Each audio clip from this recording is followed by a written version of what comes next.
I, Franklin Delano Roosevelt, do solemnly swear I will faithfully execute the office of President of the United States and will, to the best of my ability, preserve, protect, and defend the Constitution of the United States. So help me God. Welcome back, everyone. It's the President's Guy, and today we're going to be reacting to Resyndicated's video in which he talks about the jobs that all the presidents of the United States had before they were president. And just before we get into this, you'll probably see a lot of recurring themes, and I don't know how in-depth he's going to get in terms of, you know, their occupational history. Will he do immediately before, or will he cover them all? But you'll notice that the vast majority of the presidents fall into, you know, several categories, actually. Like 70% of them held some kind of a law degree. A good, you know, close to a half of them at least served in the military. Many of them served in either the legislature or the executive. Very few presidents really had no experience before becoming president. You know, George Washington, to my knowledge, wasn't an elected official. He might have served in the Virginia legislature. Trump obviously hadn't had really a lot of political experience. Lincoln had very little. So let's dive in and see all the jobs the presidents had before they occupied the White House.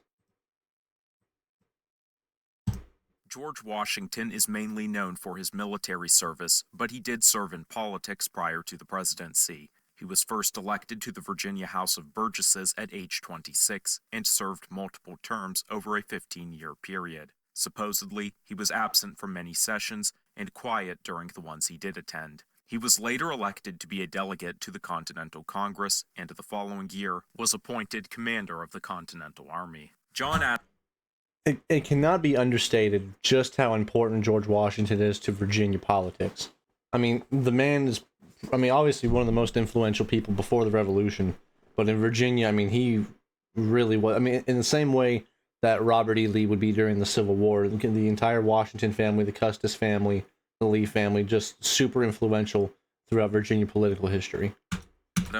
And same thing goes with John Adams in Massachusetts.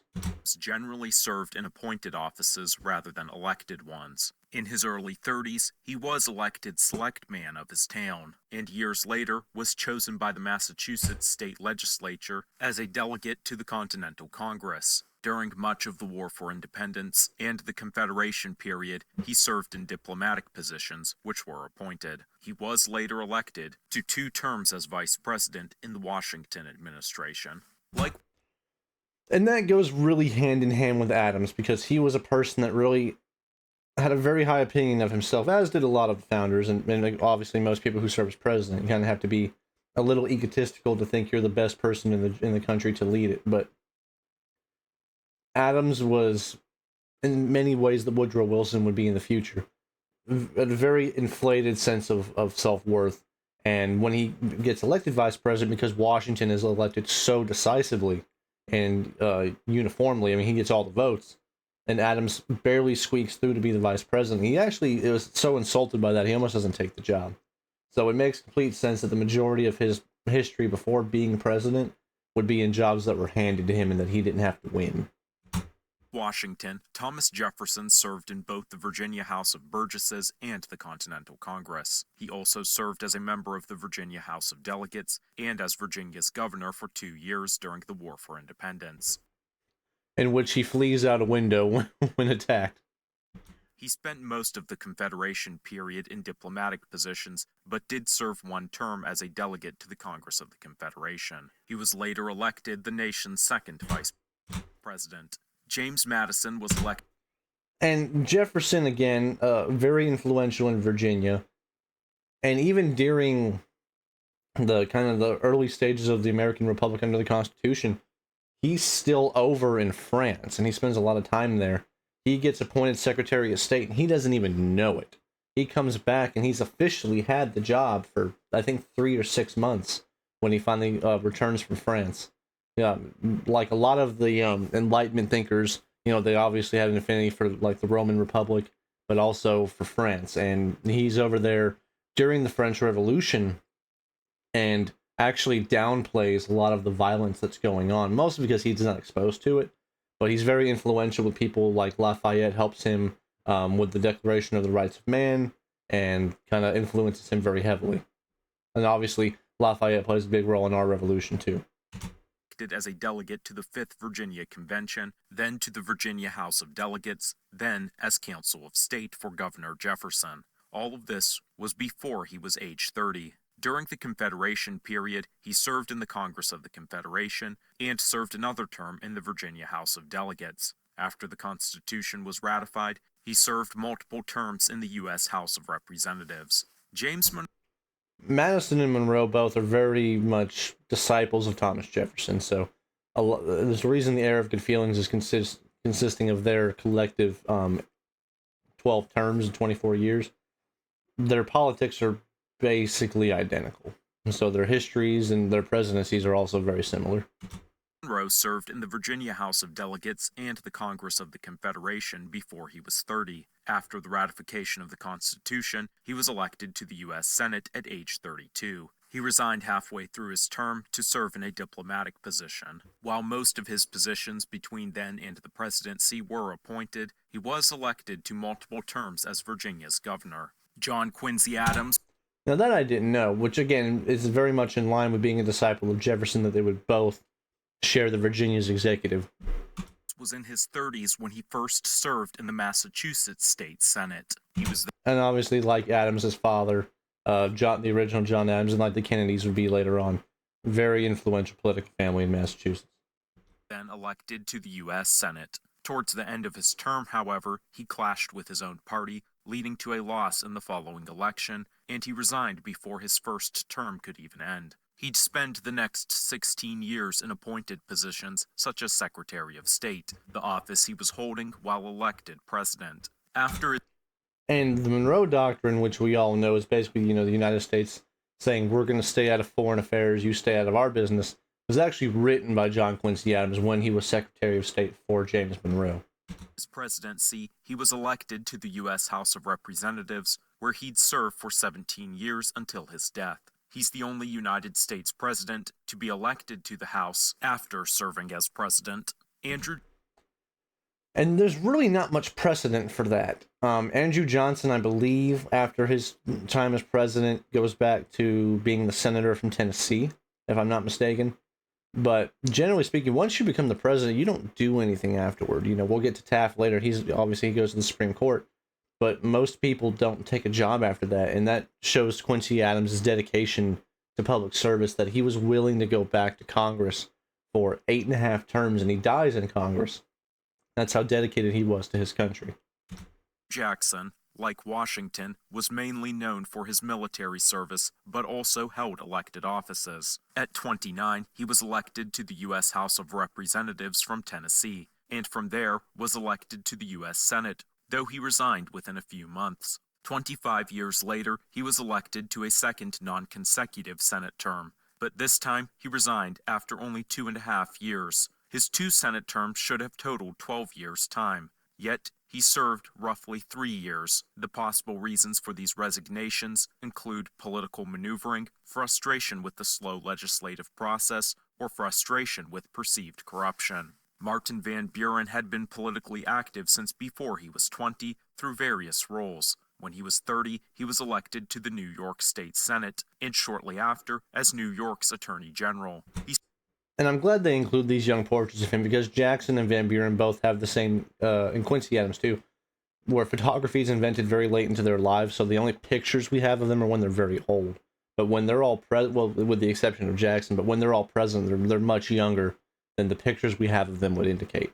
And Van Buren's another one of these mediocre presidents with an impressive resume. He kind of does every job in government you can do, and on paper was incredibly qualified to do the job, much like someone like a Herbert Hoover or a James Buchanan, that because of the circumstances that he fell into, which was a panic caused by Jackson not renewing the charter for the Bank of the United States, ends up having a not very successful term and doesn't get reelected, and is the first of 7 consecutive presidents to not be reelected.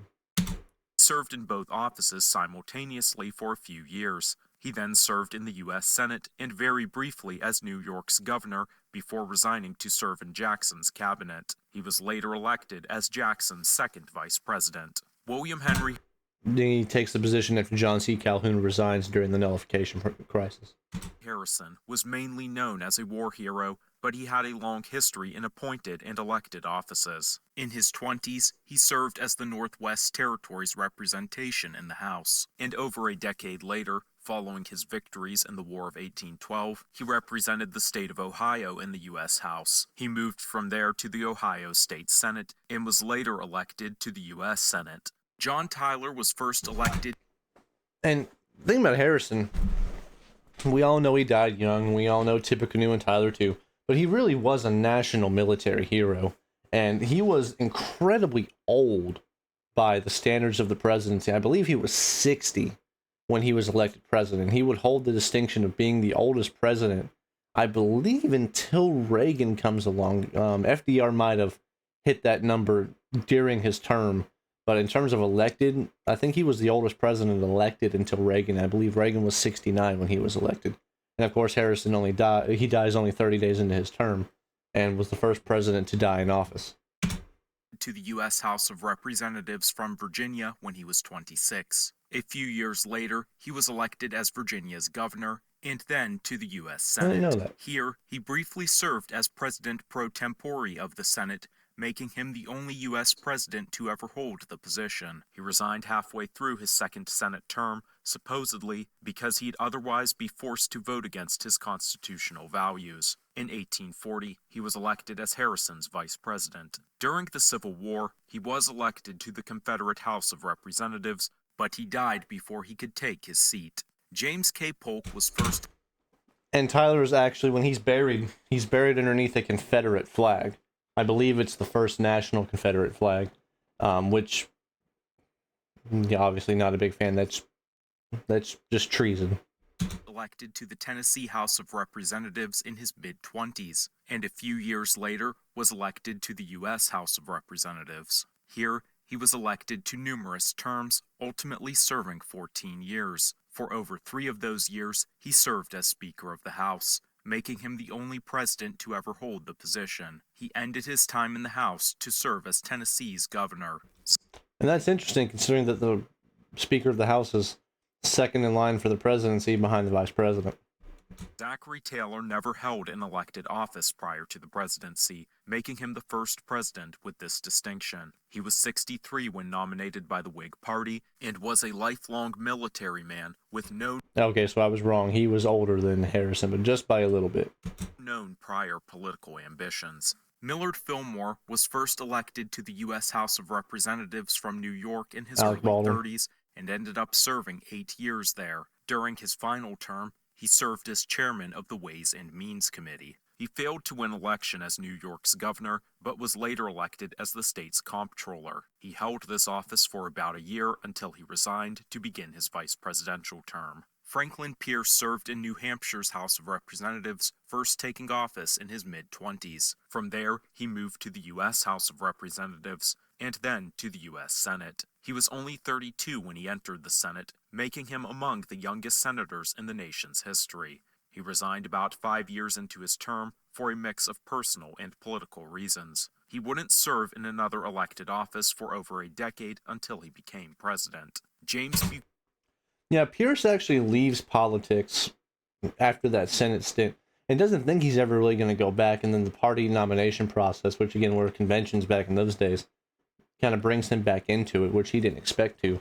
And then, of course, you know, his son dies during the train ride for him and his family going to D.C., and then he's just kind of a sad alcoholic during his entire term. Buchanan first served in an elected office when he was 23 and began his presidency when he was 65. For most of the years between, he served in political offices, including the Pennsylvania House of Representatives, the U.S. House of Representatives, and the U.S. Senate. He resigned from the Senate in 1845, serving in appointed positions for much of the next decade until his presidency. And the only president from Pennsylvania until Joe Biden. Abraham Lincoln was first elected to the Illinois House of Representatives when he was 25. After serving several terms, he was eventually elected to the U.S. House of Representatives when he was 37. This single 2-year term was all of his direct experience in national politics up to the presidency. In earlier years, he had previously run for the U.S. House, but failed. He also ran for the U.S. Senate in 1858, and though he also ran in 1854. But he got nowhere near as close as he did in 58 against Douglas. He failed, he gained national attention from the Lincoln-Douglas debates. Andrew Johnson was first elected to the U.S. House of Representatives from Tennessee when he was 33 and held his seat for a decade. He then served as Tennessee's governor and then moved to the U.S. Senate. His Senate term ended when, during the Civil War, Lincoln appointed him as Tennessee's military governor. After his presidency, he was elected to a non-consecutive second Senate term, making him the only former president to be elected to the U.S. Senate. Now, you have vice presidents who go back to the presidency. I believe Hubert Humphrey, who was OBJ's vice president, he goes back to the Senate. Walter Mondale, I think he goes back to the Senate, if I'm not mistaken. And I think there's a smattering of others. Ulysses S. Grant never held an elected office prior to the presidency, making him the second president to hold this distinction after his former commander, Zachary Taylor. Following the Civil War, Rutherford B. Hayes, age 42, served in the U.S. House of Representatives from Ohio. He then served 2 terms as Ohio's governor, followed by a non-consecutive third term a few years later. He was serving as governor when he ran for president, as was his opponent, making it the only presidential election in which the major candidates were both sitting governors. James A. Garfield was elected to the Ohio State Senate when he was 27, though he ended up resigning to serve in the Union Army. A few years later, he was elected to the U.S. House of Representatives, where he went on to serve for 17 years. And there's just a ridiculous amount of presidents in the late 19th, early 20th centuries that are all Ohio-born Civil War veterans. Chester A. Arthur was never elected to Congress or any office such as mayor or governor. He had a long history in New York politics, but only in appointed positions. At 51, he was elected vice president. Yeah, he's very much part of the New York spoil system under Roscoe Conkling, and you see a little bit of that in the Death by Lightning show, although they very much kind of Flanderize him a little bit. But Chester Arthur is a very fascinating figure that oftentimes is lost to history, but one of our more fascinating presidents, I genuinely believe.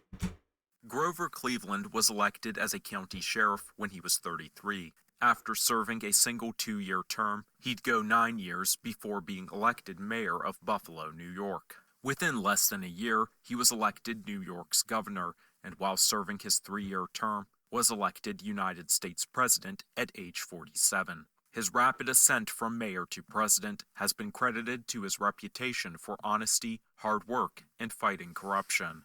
Benjamin Harrison was first elected to the U.S. Senate from Indiana when he was 47. This seems like a late entry into national politics. However, Harrison had been an active member of the Republican Party for many years prior. On a state level, he'd been elected city attorney of Indianapolis when he was 24, and was later elected reporter of the Indiana Supreme Court. William McKinley was elected as a county prosecuting attorney in his mid-20s. About 7 years later, he was elected to the U.S. House of Representatives. After a long tenure in the House, he served 2 2-year terms as Ohio's governor.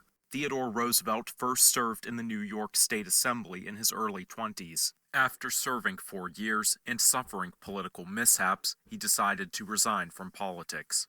In the following years, he held a variety of different positions, from being a deputy sheriff in North Dakota, a colonel in the military, and some appointed offices in New York. At age 40, he was elected New York's governor, and 2 years later was elected vice president. William Howard.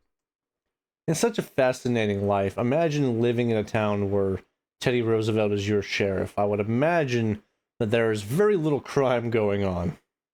Taft was elected to a 5-year term in the Superior Court of Cincinnati, Ohio, when he was 30. 2 decades later, he was elected to the presidency. He held many appointed positions over his life, but these were the only times he was ever elected. The only other time he even ran for an elected office was in his failed bid for a second presidential term. Woodrow Wilson, which is unfortunate. Had Roosevelt not had his vanity fit, where he insisted that he be brought back for an unprecedented, at that point, third term as president, we would never be saddled with Woodrow Wilson, who is one of the worst presidents that we have ever had.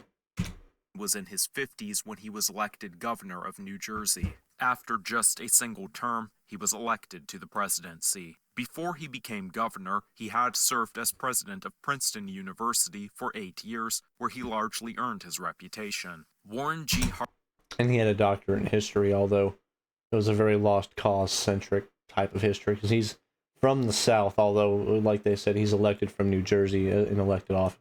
Harding had been politically active since at least his early 20s. However, he was first elected to the Ohio State Senate in his early 30s. He was later elected lieutenant governor of Ohio and eventually as a U.S. senator. He was the first sitting U.S. senator to be elected president. Calvin Coolidge had a long... And that actually hadn't happened as many times as we would think it has. Plenty of people have been senators, but being elected directly from the Senate. I don't think it actually happens again. Maybe Hoover, but I don't think it happens again until Kennedy. And then after that, I don't think it happens again. Career in elective politics in Massachusetts, beginning when he was 26, when he was elected to the City Council of Northampton. He was later elected to the Massachusetts House of Representatives, then as city mayor, then to the Massachusetts State Senate, then as lieutenant governor, and finally as governor. Here, he attracted national attention, which earned him a place as running mate to Warren Harding. In this long electoral history, he only lost a single election while running for a seat on a school board. Herbert Hoover never held an election. And, Coolidge is often talked about in conservative circles as like being a hero of Reagan, but he really was a good administrator.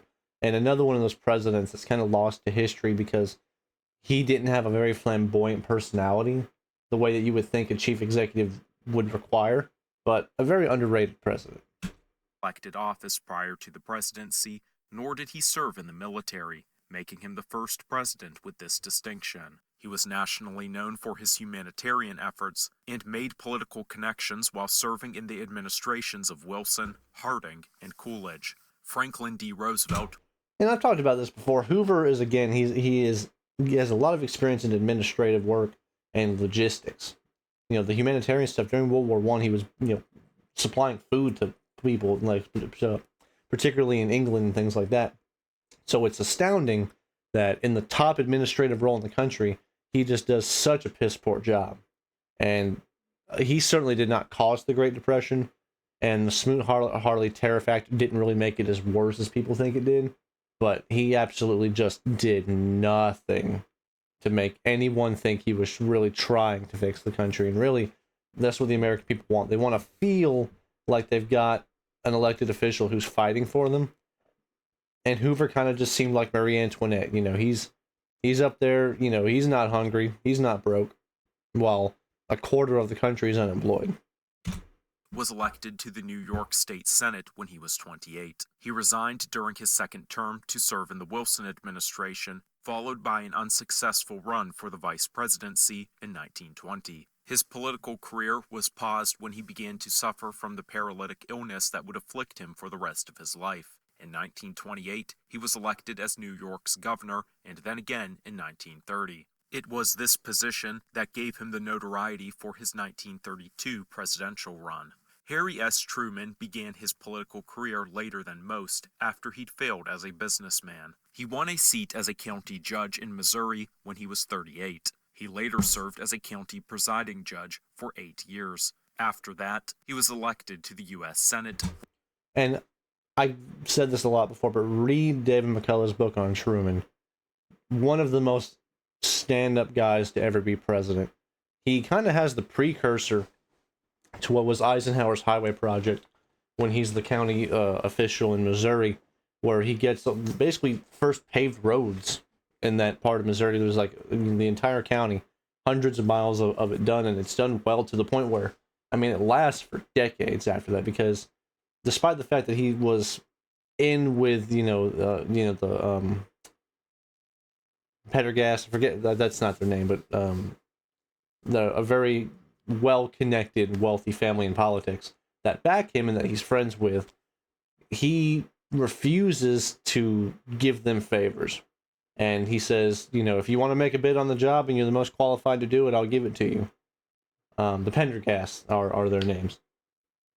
But just an upstanding guy, and especially during his Senate career, he was very notorious for the Senate committee that he chaired, because he was just a no-nonsense kind of guy. And people knew, don't BS Harry Truman. Where he served for a decade. It was here that he was elected vice president. Dwight D. Eisenhower, like Taylor and Grant, had no experience in an elected office prior to the presidency. The popularity from leading the Allied forces in World War II essentially won him the office. John F. Kennedy was... And that's true, and again, it's hard to oversell just how important national celebrities are in terms of becoming president, because look at it. You have Washington, you have Harrison, you have Jackson, you have Grant, you have Taylor, you have Eisenhower. I mean, so many of our presidents have just been, you're good at military stuff, go be the commander-in-chief, which is important, and military experience and law experience are important.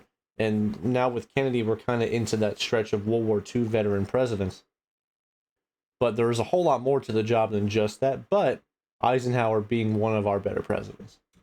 Was elected to the U.S. House of Representatives from Massachusetts when he was 29. He served out 3 terms before being elected to the U.S. Senate. Here, he served a full term and part of a second term before resigning to begin his presidency. Kennedy was only 43 when he became president. His rapid ascent was in part due to the backing of his wealthy father, along with his own clever campaigning.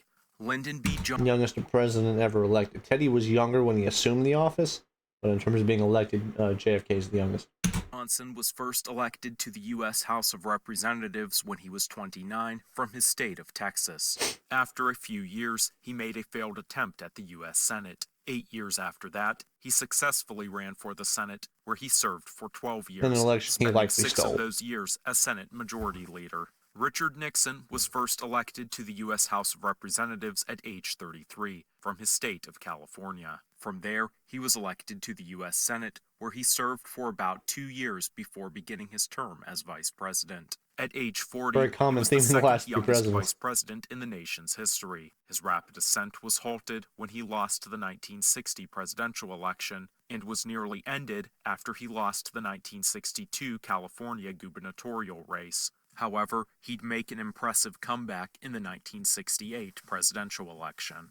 Gerald Ford was elected to the U.S. House of Representatives from Michigan at age 35. His tenure began in 1949 and ended in 1973, making his total time in the House 25 years. It's the longest House tenure of any United States president. He was never elected to any other national office, as he was appointed to the vice presidency and only assumed the presidency after Nixon's resignation. Which is interesting, because he obviously takes the vice presidency after Agnew resigns, and then the presidency once Nixon resigns, and then he fills his president or his vice presidency with Rockefeller. So at that point in time, the president and the vice president, the highest seats in the land, are both held by people who have never been nationally elected.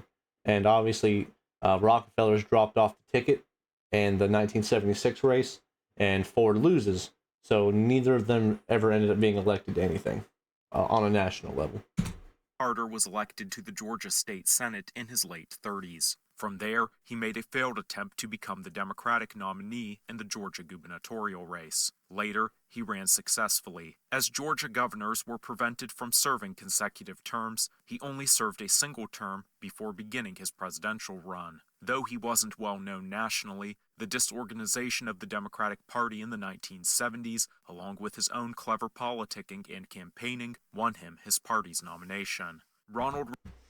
And that's an important distinction to mention, because, yes, back in those days, the Constitution of the state of Georgia, which I live in, limited governors to a single term. But he's the first Democrat elected since 1968. He breaks that streak held by Nixon and Ford. by basically just going to the street and saying, hey, I'm a regular guy, vote for me. And it worked for him. And kind of the same way that Biden gets elected to the Senate in there, a few years before that. Reagan began his first term as California's governor in 1967 when he was 55. He went on to serve 8 years in the office. He entered into politics relatively late in life, but was well known to the public because of his acting career and was aided politically by connections to figures in the Republican Party. His second term as governor ended in 1975, and, when elected president, he hadn't held an elected office for about 5 years. And what's interesting is he ignores Reagan's World War II service, because the reason that's important is because he spends a lot of that time making propaganda films for the Allies, which is one way that he again gets that attention in the minds of the Americans. Not only is he a semi-popular celebrity, but he's also got that military connection. So he's kind of connecting two dots in the minds of the average voter. George Bush first ran for the U.S. Senate from Texas at age 40 and lost. 2 years later, he ran for the U.S. House of Representatives, where he ended up serving 4 years. This was the only experience he had in Congress. He had made a second run for the Senate in 1970, but again lost, and then served in positions in the Nixon and Ford administrations.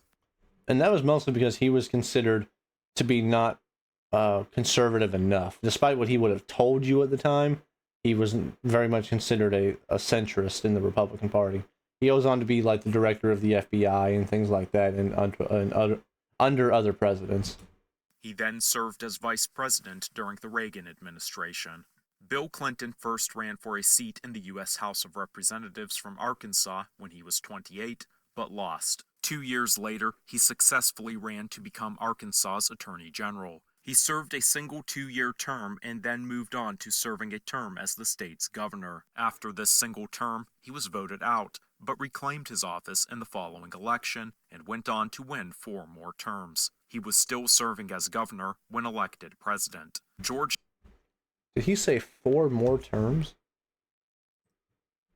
Successfully ran to become Arkansas's Attorney General. He served a single 2-year term and then moved on to serving a term as the state's governor. After this single term, he was voted out, but reclaimed his office in the following election and went on to win 4 more terms. He was still serving as governor when elected president. George W.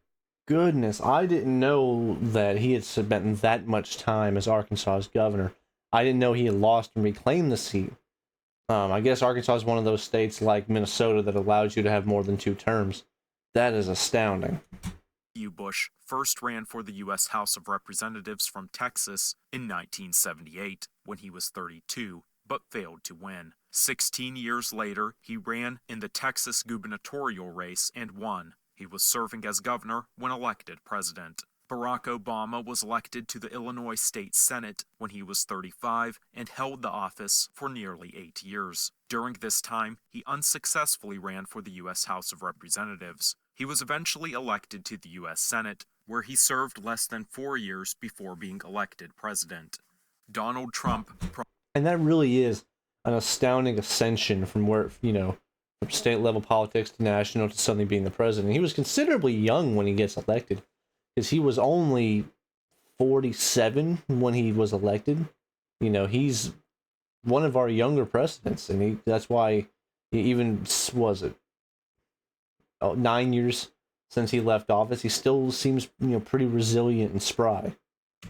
Prior to his first presidential term, had never served in an elected office. However, he'd also never served in the military or in another president's administration, making him the only president with this distinction. Decades prior to his presidency, he had discussed running for the office at numerous points. Joe Biden, which is why he's so goddamn bad at it, first ran for office in 1970 when he was 27, winning a seat on a county council. 2 years later, he won a seat in the U.S. Senate from Delaware. He was 30 when he began his term, and the 7th youngest senator in the nation's history. He went on to win 6 more elections for his seat. His tenure only ended when he resigned to serve as Obama's vice president. In total, he served 36 years in the Senate, one of the longest Senate tenures in the nation's history, and the longest of any president.